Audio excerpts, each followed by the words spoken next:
Views welcome to TJMS Tamil channel. ரொம்பவே சுவாரஸ்யமாக போயிட்டுருக்க மகாநதி தொடரோட அப்கமிங் எபிசோடில் எந்த மாதிரியான விஷயங்கள்லாம் வரப்போகுது அப்படின்றத பார்க்கலாம் வாங்க. குமரனோட கடை இப்படி ஆனதில் எல்லாருக்குமே ரொம்ப வருத்தமாக தான் இருக்குது. குமரனும் நிவீனும் ரெண்டு பேருமே அந்த கடை எப்படிலாம் சரி பண்ணணும் அப்படின்னு சொல்லிட்டு பார்த்துட்டு இருக்க தருணத்தில் விஜய் அந்த இடத்துக்கு வராரு.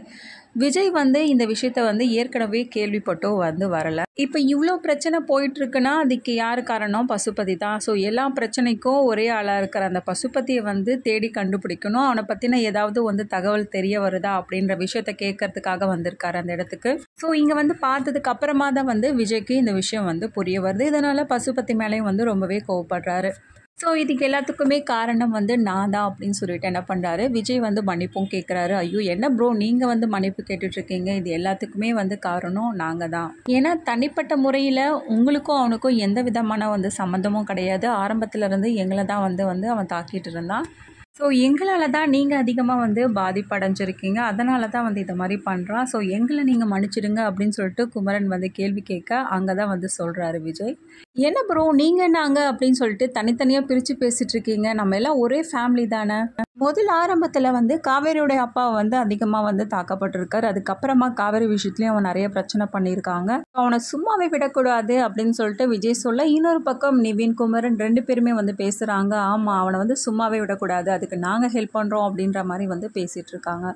இதை எல்லாத்தையும் கேட்கும்போது விஜய்க்கு ரொம்பவே ஆறுதலாக இருக்குது. பரவாயில்ல, நீங்கள் ரெண்டு பேரும் எனக்கு ஆதரவாக நிற்கிறீங்க பார்த்தீங்களா, அதில் எனக்கு ரொம்ப சந்தோஷம் அப்படின்னு சொல்லிட்டு ரொம்ப சந்தோஷப்படுறாரு. கடை இப்படி ஆயிடுச்சு அப்படின்னு சொல்லிட்டு வருத்தப்படாதீங்க, எல்லாத்தையுமே கூடிய சீக்கிரமே சரி பண்ணிடலாம் அப்படின்னு சொல்லிட்டு ஆறுதலும் சொல்கிறாரு.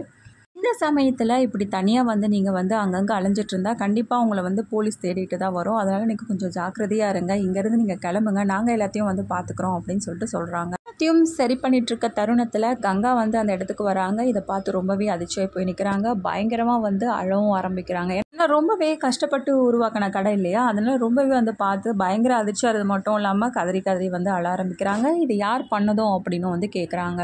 ஆரம்பத்தில் குமரன் சொல்லும்போது அவங்களுக்கு ஒரு சந்தேகம் எழும்புச்சு. அதையும் மீறி என்ன பண்ணுறாங்க, கடையில் வேலை செய்கிற அந்த பொண்ணுக்கு கால் பண்ணி கேட்டிருக்காங்க. கால் பண்ணதுக்கப்புறமா அவங்க மூலயமா எல்லா விஷயத்தையும் தெரிஞ்சுக்கிட்டு தான் கங்கா இந்த இடத்துக்கு வந்திருக்காங்க. ஸோ இப்படி புலம்பிக்கிட்டு அலற தருணத்தில் எப்படி நடந்துச்சு, யார் பண்ணது அப்படின்னு சொல்லிட்டு கங்கா கேட்க, அதுக்கப்புறம் இதையும் மீறி சொல்லாமல் இருக்க முடியாது இல்லையா, அதனால் குமரன் எல்லா விஷயங்களையும் பற்றி சொல்கிறாங்க.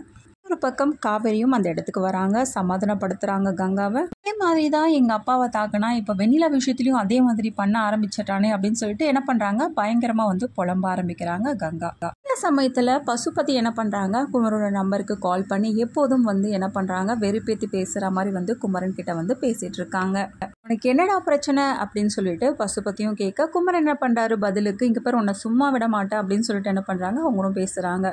ஃபோன் எப்படி உடஞ்சிச்சோ அதே மாதிரி உன்னையும் உடைக்கிறதுக்கு எனக்கு ரொம்ப நேரம் ஆகாது அப்படின்னு சொல்லிட்டு பசுபதியும் பேசுகிறாரு. இந்த காலை ரெக்கார்ட் பண்ண சொல்கிறாங்க காவேரி.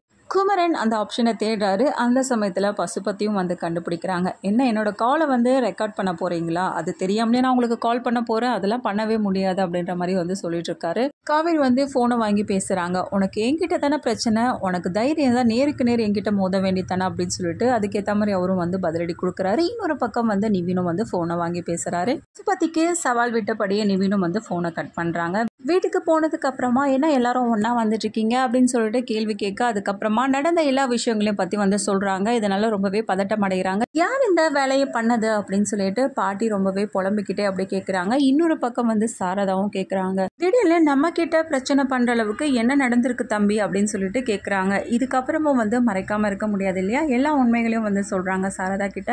இதன் மூலயமா இங்கே நடந்த எல்லா பிரச்சனைக்கும் திரும்பவும் விஜய் தான் காரணம் அப்படின்னு சொல்லிட்டு காவேரி மேலே கோவப்பட்டு காவேரி கிட்ட திரும்பவும் அந்த முடிவு எடுக்க சொல்கிறாங்களா சாரதம்மா. ஸோ எல்லா பிரச்சனைகளையும் நல்லபடியாக புரிஞ்சுக்கிட்டு விஜய் மேலே எந்த தப்புமே இல்லை அப்படின்ற மனநிலைமைக்கு வராங்களா சாரதம்மா. இது எல்லாமே தெரிஞ்சுக்கலாம். அதுக்கு மறக்காம சேனலை சப்ஸ்கிரைப் பண்ணிக்கோங்க. கூடவே இருக்க அந்த பெல் ஐக்கனும் கிளிக் பண்ணிவிடுங்க. அப்போ தான் நான் போடுற அடுத்தடுத்த வீடியோஸ் உங்களுக்கு நோட்டிஃபிகேஷனில் வரும். ஓகே வியூஸ், தேங்க்ஸ் ஃபார் வாட்சிங் திஸ் வீடியோ.